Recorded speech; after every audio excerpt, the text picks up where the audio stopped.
So today I'm just making a quick little video about doing an LED and colour swap in the dashboard of an NA MX5.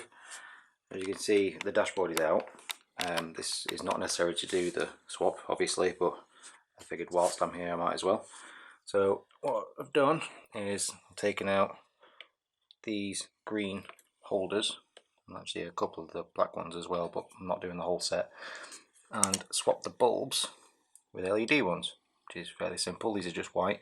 The original ones have a green rubber cap over them, which helps to light the gauges up green, but the actual gauges themselves have a green tint on the back of them, which I need to address now.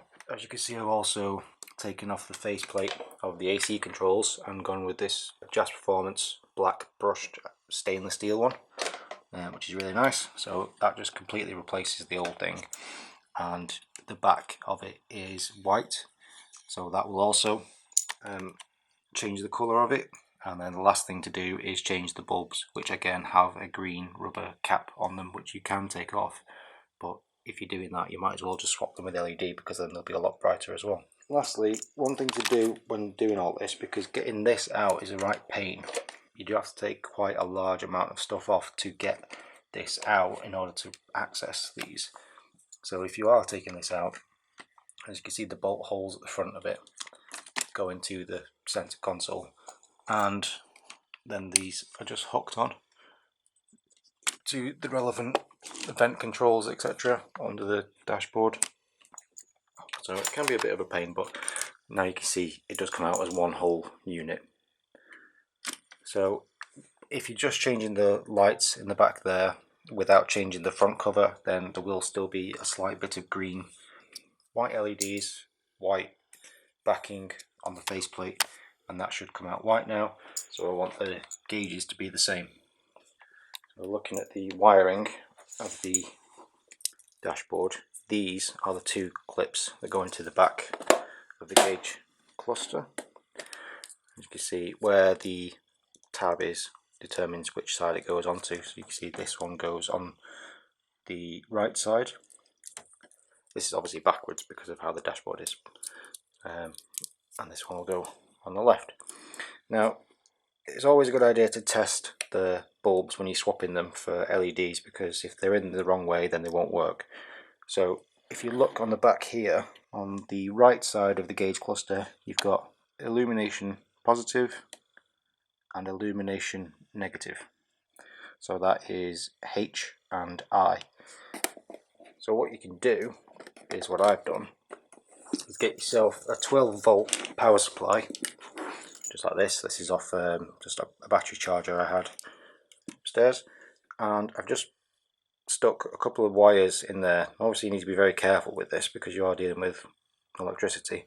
Push that in, so I've got this straight one that goes straight into the middle, and you can see that that will be the positive, and I tap that against the illumination positive on channel H, and then press this one against I, which will be the negative. So the inside of this 12 volt adapter is the positive, the outside sleeve is the negative, and when I tap those on there, the dash lights up as if I've flicked the switch. So you can use that to make sure that you've got everything wired in properly before having to put it all back and then find out in the car. Same thing with this. Good idea to make sure to test it first, because it is a huge pain to get to these.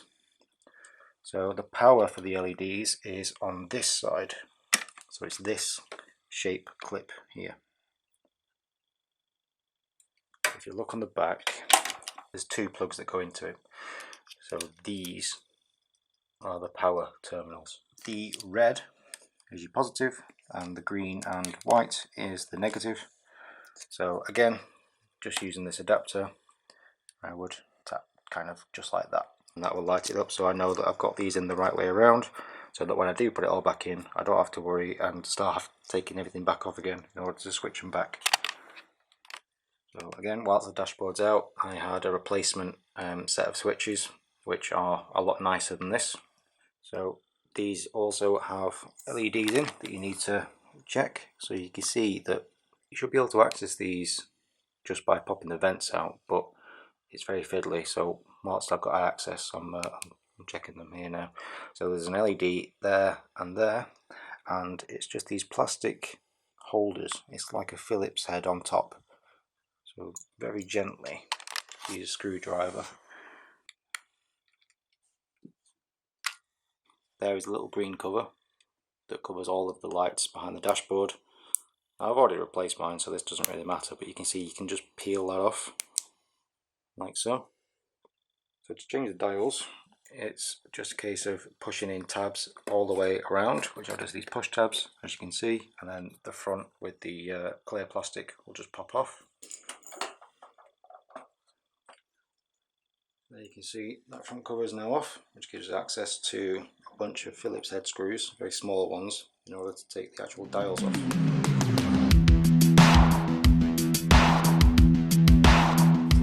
As you can see, the green tint is actually part of it. I'm either going to use some acetone or try and sand this down to take the green off, and that should allow the dials to show perfectly white. Same process for every other dial as well, so it's just take the screws out and very gently take this off, treat the back, and then reassemble everything.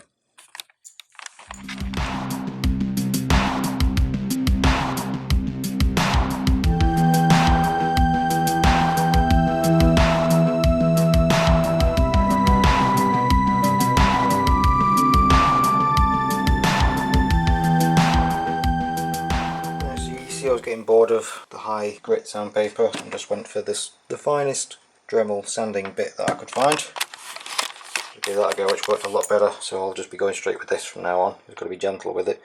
And it seems like the blue, which I did want to keep, is a lot easier to take off than the green. So I'm going to assume that they put the green layer down first, then the blue on top, and then mask this very bottom bit off with the black. You can see how I've scored through there a little bit, but it's not too bad. I might just try going over this a little bit more to tidy up some of the edges and try and take as much of the green off as possible, but that's still a lot better. So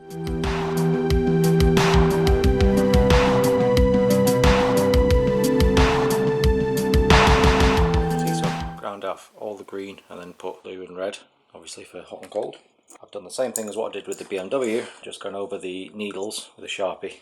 So I'm going to put all this back together, reassemble everything, and then I'll show you how I tested the LEDs and see how it looks with this. So this is everything back together. You see, it looks pretty good.